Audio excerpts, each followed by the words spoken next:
Friends, നിങ്ങളുടെ ആവശ്യപ്രകാരം ഞാൻ വീണ്ടും സിന്ദൂരച്ചെപ്പ് എഴുതുകയാണ്. കുറച്ച് വ്യത്യാസമുണ്ടെന്ന് മാത്രം. പാർത്ഥിപൻ ഇന്നു മുതൽ മഹേശ്വറാണ്. ഏവരുടെയും മഹി. മഹേശ്വരി അമ്മയുടെ കണ്ണൻ. അതുപോലെ പാർവണ ഇനി മുതൽ ചാന്ദിനിയാണ്. ബാക്കിയൊക്കെ സെയിം. എൻ്റെ മനസ്സിലുള്ളത് അതുപോലെ ഇവിടെ പകർത്തുകയാണ്. നിങ്ങൾ ബോറടിക്കുന്നു എന്ന് പറഞ്ഞപ്പോൾ തുടർന്ന് എഴുതാൻ കഴിഞ്ഞില്ല. മറ്റൊരു ത്രെഡ് മനസ്സിൽ വന്നത് ഷോർട്സ് ഇട്ടപ്പോൾ സിന്ദൂരച്ചെപ്പ് ചോദിച്ച കൂട്ടുകാരെ കണ്ടില്ലെന്ന് നടിക്കാൻ തോന്നിയില്ല. അതാണിന്നിപ്പോൾ വീണ്ടും തുടർന്നെഴുതാൻ ശ്രമിക്കുന്നത്. കഥയിലേക്ക്. അവളുടെ കയ്യിലെ വീഡിയോ ഓണാണെന്ന് കണ്ട മഹിയുടെ കണ്ണുകൾ തിളങ്ങി. അവൻ്റെ ഉള്ളിൽ ഒരു സന്തോഷം. അവനപ്പോൾ ചാന്ദിനിയുടെ തോളിൽ കൈവച്ചു. ഞെട്ടലോടെ അവൾ അവൻ്റെ മുഖത്തേക്ക് നോക്കി.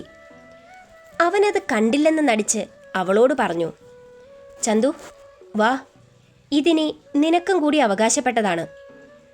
എന്നിലുള്ളതൊക്കെയും നിനക്ക് മാത്രം അവകാശപ്പെട്ടത്. അവനിത് എന്തൊക്കെയാ പറയുന്നേ എന്ന മട്ടിൽ അവൾ മിഴിച്ചു നിന്നു. അവൻ്റെ കൈ അവളുടെ തോളിനെ പൊള്ളിക്കുന്നത് പോലെ. അവൻ അവളെ മുന്നിലേക്ക് തള്ളി. ഒപ്പം നടക്ക് എന്ന് കണ്ണു കാണിച്ചു. സ്റ്റാഫുകൾ കൊടുത്ത ബൊക്കയും വാങ്ങി അവൻ ചെറുചിരിയോടെ അവളുടെ തോളിൽ കൈവച്ചു തന്നിലേക്ക് ചേർത്ത് പിടിച്ചു. മുന്നോട്ട് നടന്നു. ആ കാഴ്ച കണ്ട മാനേജർ രഘുവരൻ്റെ കണ്ണുകൾ തിളങ്ങി. മഹാദേവ, ഈ കാഴ്ച സത്യമായെങ്കിൽ? അയാളുടെ ഹൃദയം പ്രാർത്ഥിച്ചു. അങ്കിൾ. രഘുവിനെ നോക്കി അവൻ പുഞ്ചിരി തൂകി. എൻ്റെ മഹാദേവ, വർഷങ്ങൾക്ക് ശേഷം എൻ്റെ മഹി. അയാളുടെ ഹൃദയം നിറഞ്ഞു. അവൻ അവളുമായി തൻ്റെ ക്യാബിനിൻ്റെ അകത്തേക്ക് കയറി. പെട്ടെന്ന് അവൻ്റെ മുഖം ഗൗരവത്തിലായി. അവളുടെ തോളിൽ നിന്നും കൈയെടുത്തു. സോറി. അവൾ മിഴിച്ചു നിന്നു. ഓന്തുപോലും ഇങ്ങനെ നിറമാറില്ല അവൾ മനസ്സിലോർത്തുപോയി. അവൻ അവളുടെ നിൽപ്പ് നോക്കി. എന്താടോ, ദോ അവിടെ ഇരുന്നോ. പിന്നെ താൻ വന്നത് വെറുതെ ആണെന്ന് പറഞ്ഞ് വിഷമിക്കണ്ട. കുറച്ച് അക്കൗണ്ട്സ് ക്ലിയർ ആക്കാനുണ്ട്. അവിടെ ഇരിക്കെ, ഞാൻ എടുത്തു തരാം. പിന്നെ എന്തോ പറയാൻ വന്നത് അവൻ വിഴുങ്ങി. ആ സമയം Bangalore. Navodaya hostel room number 516. ഒരു പെൺകുട്ടി ദേഷ്യത്തിൽ ബെഡിലിരിക്കുന്ന ബാഗിലേക്ക് തുണികൾ കുത്തി നിറയ്ക്കുകയാണ്. അവളുടെ അടുത്ത് ചെറിയൊരു ഭയത്തോടെ 2 പെൺകുട്ടികൾ നിൽപ്പുണ്ട്. മേഘ, നീ ചോദിക്ക്. പോടി, എനിക്ക് വയ്യ. അവൾ കൊന്നാത് മുഴുത്ത ഭ്രാന്ത. അതിൻ്റെ കൂടെ ഇപ്പം എന്തോ കിട്ടിയിട്ടുണ്ട്. ഈ കാളി രൂപത്തിൽ നിൽക്കുന്ന അവളോട് ഞാൻ അറിഞ്ഞോണ്ട് എൻ്റെ തലവെച്ച് കൊടുക്കണോ? അവൾ കത്തുന്നൊരു നോട്ടം അവർക്ക് നേരെ നീട്ടി. അവർ പെട്ടെന്ന് നിശബ്ദരായി. തുണി കുത്തിത്തിരികിയ ബാഗ് അവൾ ദേഷ്യത്തോടെ നിലത്തേക്കെറിഞ്ഞു. ലച്ചു! മേഘ വിളിച്ചുപോയി. എന്താടി നിനക്ക്? ഭ്രാന്ത് പിടിച്ചോ? ആ, ഭ്രാന്ത, മുഴുത്ത ഭ്രാന്ത്. അവൾ മേഘയുടെ കഴുത്തിൽ കുത്തിപ്പിടിച്ചു. ലച്ചു, വിട് ലച്ചു അവളെ. മായ അവളുടെ കൈ വിടുവിക്കാൻ നോക്കി. ലച്ചു ദേഷ്യത്തോടെ അവളെ പിന്നിലേക്ക് തള്ളിയിട്ടു. നിലവിളിയോടെ മായ വീണതും മേഘ അവളെ തള്ളി മാറ്റി. ഏത് നേരത്താണോ ഈ റൂമിലേക്ക് കെട്ടിയെടുത്തത്? ഇങ്ങനെയുണ്ടോ ഭ്രാന്ത്? സഹിച്ചു മടുത്തു. മേഘ ദേഷ്യത്തോടലറി. ലച്ചുവിൻ്റെ കണ്ണുകൾ കത്തി. ടേബിളിലിരുന്ന ഫ്ലെയർവേസ് എടുത്ത് മേഘയുടെ തലയിൽ ആഞ്ഞടിച്ചു. മേഘ അലർച്ചയോടെ നിലത്തേക്ക് വീണു. അയ്യോ! മായ നിലവിളിച്ചു. മിണ്ടരുത്, കൊന്നുകളയും ഞാൻ. അവൾ വല്ലാത്തൊരു ഭാവത്തിൽ ടേബിളിലിരുന്ന മരുന്ന് നിറച്ച സിറിഞ്ചെടുത്ത് കയ്യിൽ ഇഞ്ചക്ട് ചെയ്തു. അവളുടെ ഭാവം കണ്ട മായ വായ പൊത്തി മൂലയിൽ ചുരുണ്ടുകൂടി. മേഘയുടെ ഫോൺ റിങ് ചെയ്തത് കേട്ടതും അവൾ സിറിഞ്ച് വലിച്ചെറിഞ്ഞു. രോഹൻ, നീ എവിടെയാ? ഞാൻ പോവാ മംഗലത്ത് തറവാട്ടിലേക്ക്. അതിനു മുൻപ് എനിക്ക് നിന്നെ കാണണം. കണ്ടേ പറ്റൂ. അവസാനമായി ഒരിക്കൽ കൂടി എനിക്ക് നിന്നെ വേണം. പിന്നെ എന്നേക്കുമായി ഞാൻ ഈ ബാംഗ്ലൂർ നഗരം വിടും. ഇനി എനിക്ക് മംഗലത്ത് തറവാട്ടിലെ ഈശ്വരനെ മതി, മഹേശ്വരനെ. അവളുടെ മുഖം വല്ലാത്തൊരു ഭാവത്തിൽ തിളങ്ങി. അവൾ ഫോൺ കട്ട് ചെയ്ത് ജീനിൻ്റെ പോക്കറ്റിൽ തിരുകി. നിലത്തേക്ക് ഒഴുകി പരക്കുന്ന മേഘയുടെ രക്തം കണ്ട് അവൾ പുച്ഛത്തോടെ മായയെ നോക്കി. ചാവുന്നതിന് മുൻപ് എടുത്തോണ്ട് പോവാൻ നോക്ക്. പറഞ്ഞുകൊണ്ട് ബാഗും തോളിൽ തൂക്കി അവൾ ഇറങ്ങിക്കഴിഞ്ഞു. മായ ഒരു നിമിഷം ശ്വാസം ആഞ്ഞു വലിച്ചു. മേഘ, മേഘ, അയ്യോ മേഘ! അവൾ മേഘയുടെ തല മടിയിൽ വെച്ച് അലറിക്കരഞ്ഞു. രോഹി, ദേ ഇത് വല്ലാത്ത പുലിവാലാകുമെന്ന് എൻ്റെ മനസ്സ് പറയുന്നു. ഇല്ലടാ, അവൾക്ക് എന്നോട് തോന്നിയത് വെറുമൊരിഷ്ടമാണെന്ന് ഞാൻ ഇപ്പോഴും വിശ്വസിക്കുന്നില്ല. നീ ഓർക്കുന്നോ അവൾ ബാംഗ്ലൂരിൽ വന്ന ടൈം? എനിക്ക് അവളോട് തോന്നിയ പ്രണയം അതിന്നും ഒട്ടും മങ്ങലേൽക്കാതെ എന്നിലുണ്ട്.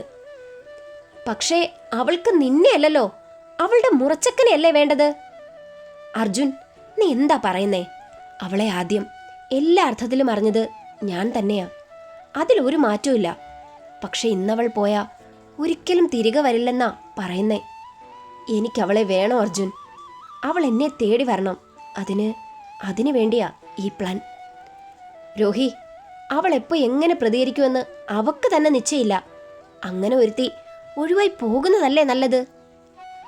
അജു, ഞാനൊന്നും പറയുന്നില്ല, ഒക്കെ നിന്റെ ഇഷ്ടം. രോഹിത് കുഴച്ചിലോടെ വാതിൽ നിൽക്കുന്ന പെണ്ണിലേക്ക് അവൻ നോക്കി. അർജുൻ അപ്പം തന്നെ റൂമിൽ നിന്നും ഇറങ്ങിപ്പോയി. നിനക്കെന്താടാ എന്നെ കാണുമ്പോൾ ഇത്ര പുച്ഛം? പൂടിക്കോപ്പേ! അജു പല്ല് ഞെരുമി. ലച്ചൂസേ, രോഹി പ്രണയത്തോടെ വിളിച്ചു. അവൾ ബാഗും വലിച്ചെറിഞ്ഞ് അവൻ്റെ മേളിലോട്ടങ്ങ് വീണു. രോഹി! അവൾ അവൻ്റെ കഴുത്തിൽ കടിച്ചു. അവനൊന്ന് ചിരിച്ചു, കണ്ണിൽ വേദന നിറഞ്ഞ ചിരി. അവൾ അവനുമായി ബെഡിലേക്ക് മറിഞ്ഞു. രോഹി, ഞാൻ പോവാടാ. ഇവിടെ വരുമ്പോൾ PG മാത്രമായിരുന്നു എൻ്റെ ലക്ഷ്യം. പക്ഷെ ഇപ്പം എന്നെ ഇവിടെ പിടിച്ചു നിർത്തുന്നത് 2 ഘടകം മാത്രം. 1 നീ, 2 അതീന്ന് എനിക്ക് മോചനമില്ല.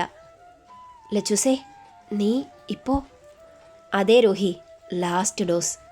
ഞാൻ ഇവിടുന്ന് പോയാൽ 2 ഘടകവും പിന്നെ എന്നിലുണ്ടാകില്ല. എനിക്ക് ഭ്രാന്ത് പിടിക്കും, അറിയാം. പക്ഷെ അവിടെ ഇത് നടക്കില്ല. എടാ, എനിക്ക് നീയും ഒരു ലഹരിയാ. അവൾ അവനിൽ ഭ്രാന്തമായി പടർന്നു. അവൻ അവളുമായി മറിഞ്ഞു. ലച്ചൂസേ, നീ എന്നെ വിട്ട് പോവാണോ? എനിക്ക് നീയില്ലാതെ പറ്റില്ലടി. ഇല്ലടാ, എനിക്ക് പോണം. എൻ്റെ ഈശ്വരൻ അവനാ. എനിക്ക് അവൻ്റെ ഭാര്യയായിട്ട് ജീവിച്ചാൽ മതി. അതിന് നീ? അറിയാം, പറയണ്ട. നിനക്ക് മാത്രം. അല്ലാതെ ഞാനിവിടെ ബിസിനസ് നടത്തിയില്ലല്ലോ. നിനക്കെന്നോടുള്ള ഇഷ്ടത്തിന് എൻ്റെ ദാനം, അതോടത് തീർന്നു. ഞാനൊന്ന് കുളിച്ചാൽ തീരുന്നതേ ഉള്ളൂ. ആരും ഒന്നും അറിയില്ല. പക്ഷെ ഞാൻ അവിടെ ചെല്ലുമ്പോൾ അവളുണ്ടാകും അവിടെ. അവളുടെ പല്ലുകൾ ഞെരിഞ്ഞു. ആര്? ഒരു നാടകക്കാരിയെ കൂട്ടി വന്നിട്ടുണ്ട് എൻ്റെ ഈശ്വരൻ. കൊന്നു കുഴിച്ചു മൂടും ഞാൻ ആ മോളെ. എൻ്റെ സ്ഥാനം അതാർക്കും കൊടുക്കില്ല ഞാൻ. ലച്ചൂസേ, അപ്പോ? ഇല്ലടാ, നിനക്ക് വേണ്ടത് ഞാൻ തന്നില്ലേ? ഇപ്പോഴും തരാൻ തന്നെയാ വന്നത്. ഇനി എന്നെ തേടി വരരുത്. അറിയാലോ എന്നെ. തഴുകിയ കൈകൊണ്ട് കഴുത്ത് ഞെരിപ്പിക്കരുത്. അവനെ അവൾ വലിച്ചിട്ട് കെട്ടിപ്പിടിച്ചു. എടാ, എനിക്ക് വേണം. മറ്റെല്ലാം മറക്ക്. എന്നെ പ്രണയിക്ക് ഭ്രാന്തമായി. നിന്നലെ ആ പ്രണയം, അതെനിക്ക് വേണം. അവളുടെ ആവശ്യം അവളുടെ കഴുത്തിലേക്ക് മുഖം പൂഴ്ത്തി. അവൾ സ്വയം ഡ്രസ്സുകൾ വായുവിൽ പറത്തി. അവസാന നിമിഷം അവൾ പുലമ്പി, രോഹി, പ്രൊട്ടക്ഷൻ. അവനൊന്ന് ചിരിച്ചു, ഒരു വല്ലാത്ത ചിരി. പെയ്തു തോർന്ന മഴ പോലെ അവൻ കിടന്നു കിതച്ചുകൊണ്ട്. നീ എങ്ങും പോകില്ല, വരും എന്നിലേക്ക് തന്നെ. അവൻ പുഞ്ചിരിച്ചു. അവൾ അപ്പോഴും അവൻ നൽകിയ പ്രണയത്തിൻ്റെ ആലസ്യത്തിൽ മയങ്ങിക്കിടക്കുകയാണ്. ലാപ്പിൽ കണ്ണു നട്ടിരിക്കുന്ന മഹിയെ നോക്കി അവൾ വിളിക്കണോ വേണ്ടയോ എന്നോർത്ത് കൺഫ്യൂഷനിലിരുന്നു. എന്താ? അവൻ മുഖമുയർത്താതെ തന്നെ ചോദിച്ചു. അവൾക്ക് അത്ഭുതം തോന്നി. എന്താ? അവൻ കടുപ്പിച്ചു. അത് ഈ അക്കൗണ്ട്സ് ഇതിൽ കുറച്ച് പ്രോബ്ലം കാണുന്നു. എന്ത് പ്രോബ്ലം? അത് ഒരു 5 ലക്ഷം രൂപ കണക്കിൽപ്പെടുത്തിയിട്ടില്ല. വാട്ട്? അവൻ എണീറ്റ് അവളുടെ അരികെ വന്നു നിന്നു. അവൾ സിസ്റ്റം ഓണാക്കി. അവൾ മുഖം കുനിച്ച് അതിലേക്ക് നോക്കി. അവളുടെ കവിളിൽ അവൻ്റെ ശ്വാസം തട്ടി. അവൻ്റെ താടി അവളുടെ ഷോൾഡറിൽ മുട്ടി. അവൾ ഉയർന്നു വന്ന നെഞ്ചിടിപ്പ് അടക്കിയിരുന്നു. അവൻ്റെ ശ്വാസഗതി വർദ്ധിക്കുന്നത് അവൾ അറിഞ്ഞു. അവൻ്റെ നെഞ്ചിടിപ്പ് അവൾക്ക് കേൾക്കുന്ന പോലെ ഉയർന്നു. അവൾക്ക് നേരിയ ഭയം തോന്നി. അജയ്! അവൻ ദേഷ്യത്തിൽ മുഷ്ടി ചുരുട്ടി ടേബിളിലിടിച്ചു. അവൾ പെട്ടെന്ന് ഭയന്ന് ചാടി എണീറ്റു. അവൾ പെട്ടെന്ന് എണീറ്റതും അവൻ്റെ നെഞ്ചിൽ തട്ടി പിന്നിലേക്ക് വീഴാനാഞ്ഞു.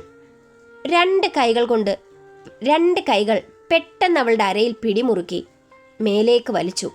അവൾ അവൻ്റെ നെഞ്ചിൽ തട്ടി നിന്നു. ഇത് ഞാൻ മാറ്റി എഴുതിയ പാർട്ടാണേ. അതുകൊണ്ട് ഇഷ്ടമായെങ്കിൽ പറയണം, ഇഷ്ടമായില്ലെങ്കിൽ അതും തുറന്നു പറഞ്ഞോളൂ. നമുക്കിതങ്ങ് നിർത്താം.